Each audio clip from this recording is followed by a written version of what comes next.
Hola de nuevo y bienvenidos a otra inmersión, a otro de nuestros Deep Dives.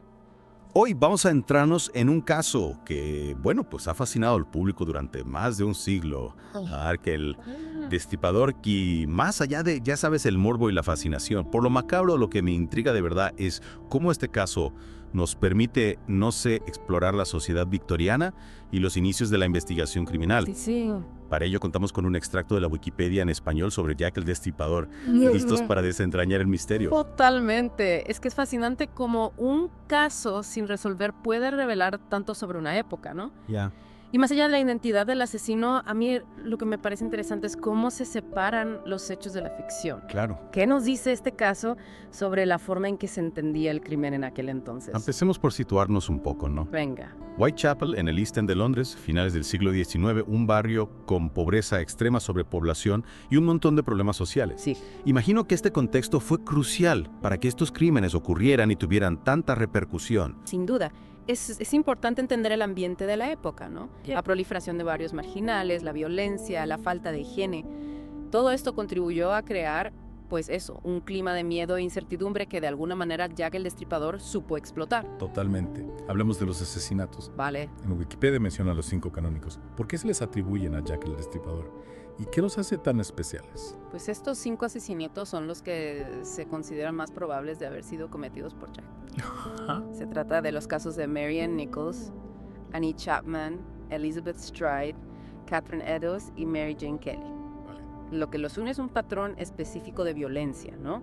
Cortes en la garganta, mutilaciones abdominales y en algunos casos la extracción de órganos.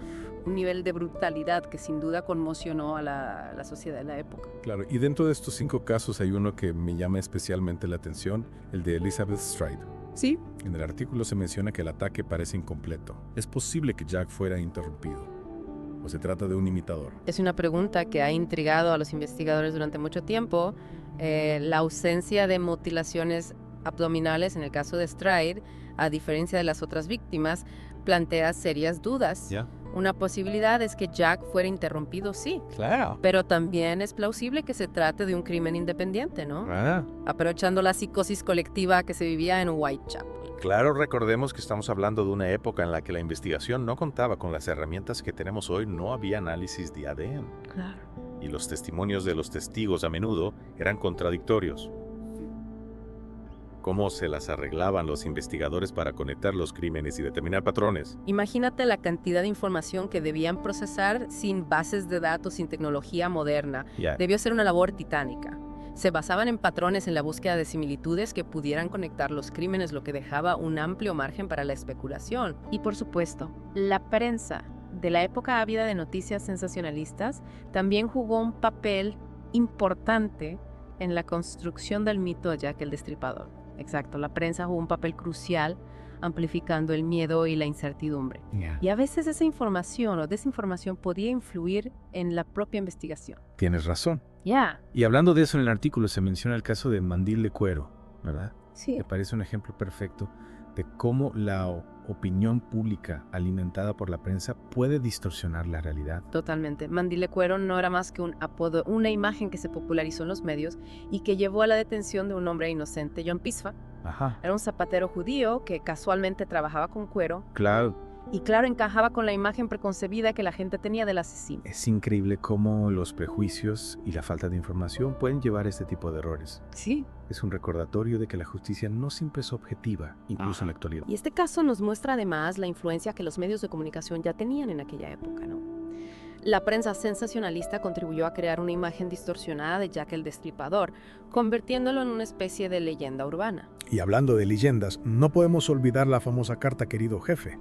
La policía la tomó en serio, ¿verdad? Sí. Sobre todo por la amenaza de mutilar las orejas de una víctima, algo que luego se cumplió con Catherine Eddowes. Sí, la autenticidad de las cartas atribuidas a Jack el Destripador siempre ha sido objeto de debate, pero en el caso de Querido Jefe, la policía le dio bastante credibilidad y no es de extrañar teniendo en cuenta la crudeza de su contenido y la coincidencia con los crímenes posteriores. Debió ser aterrador para la gente recibir esas cartas. La incertidumbre, el miedo a ser la próxima víctima. Imagino que contribuyeron a aumentar la psicosis colectiva en Whitechapel. Sin duda. Y aquí vemos el nacimiento de una especie de marca criminal, por así decirlo. El nombre Jack el Destripador, creado a través de la prensa, y estas cartas se convirtió en sinónimo de terror, una figura que trascendió los crímenes en sí misma. Es como si el nombre se convirtiera en una entidad propia, ¿no? Separada del individuo que lo originó. Exactamente, y eso dificulta aún más la tarea de separar los hechos de la ficción, de comprender al individuo detrás de la máscara. Y hablando del individuo, ¿qué sabemos de él? ¿Hay algún perfil, alguna idea de quién pudo ser Jack el Destripador? A pesar de los numerosos sospechosos, la identidad de Jack el Destripador sigue siendo un enigma. Se barajaron diversas teorías, desde un caballero educado hasta un habitante de Whitechapel. Ambas reflejaban las ansiedades sociales de la época, el miedo a la degeneración moral, la amenaza que representaba el otro. Es curioso cómo un caso criminal puede reflejar las tensiones y miedos de una sociedad. ¿Dirías que la figura de Jack el Destripador se convirtió en una especie de proyección de estos miedos? Sin duda, en la figura de Jack el Destripador se condensaron los temores de la época. A la pobreza, la inmigración, la violencia, y esos miedos, esas preconcepciones, también pudieron influir en la investigación, desviando la atención de los verdaderos culpables. Hablando de culpables, la Wikipedia menciona algunos sospechosos famosos: Montague John Druitt, Aaron Kosminski. ¿Hay alguna evidencia sólida contra alguno de ellos? Lamentablemente no.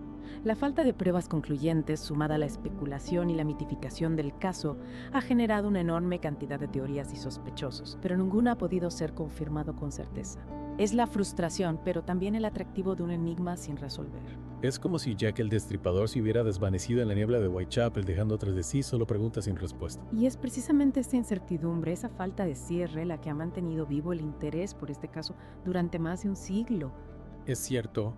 A pesar de todos los esfuerzos de las investigaciones, las teorías y las especulaciones, la verdadera identidad de Jack el Destripador probablemente seguirá siendo un misterio. Y quizás en ese misterio reside parte de su atractivo. Después de esta inmersión en el caso, ¿qué te lleva de todo esto? ¿Qué destacarías? Yo creo que lo más importante es la invitación a la reflexión crítica, a cuestionar las narrativas preestablecidas, a buscar la verdad más allá de la especulación. Jack el Destripador es un recordatorio de que la historia, incluso la más oscura, es compleja y llena de matices. Y que a veces las respuestas no son fáciles de encontrar. Totalmente de acuerdo. Aunque no lleguemos a la verdad absoluta, la búsqueda en sí misma puede ser fascinante. A mí personalmente me intriga la influencia que tuvo la prensa en la construcción del mito, cómo se crearon y propagaron ciertas imágenes, ciertos relatos. Hasta qué punto la narrativa mediática influyó en la investigación y en la percepción pública del caso. Una pregunta muy interesante que nos lleva a reflexionar sobre el poder de los medios de comunicación, incluso en una época sin internet ni redes sociales. Exacto. Y ahora me dirijo a ti, que nos has acompañado en este viaje a las entrañas de Londres victoriano. ¿Qué te ha llamado la atención? ¿Qué preguntas te surgen después de haber explorado este caso con nosotros? Si tú estuvieras investigando en 1888, ¿qué enfoque habrías tomado? ¿Qué pistas te parecen más relevantes? En definitiva, Jack el Destripador nos desafía a pensar, a investigar, a no dar nada por sentado. Y ese es quizás el legado más valioso que nos deja este caso. Un caso que a pesar del tiempo transcurrido sigue fascinándonos y generando debate. Muchas gracias por acompañarnos en esta inmersión en la historia de Jack el Destripador. Espero que haya sido un viaje tan interesante como inquietante. Hasta la próxima.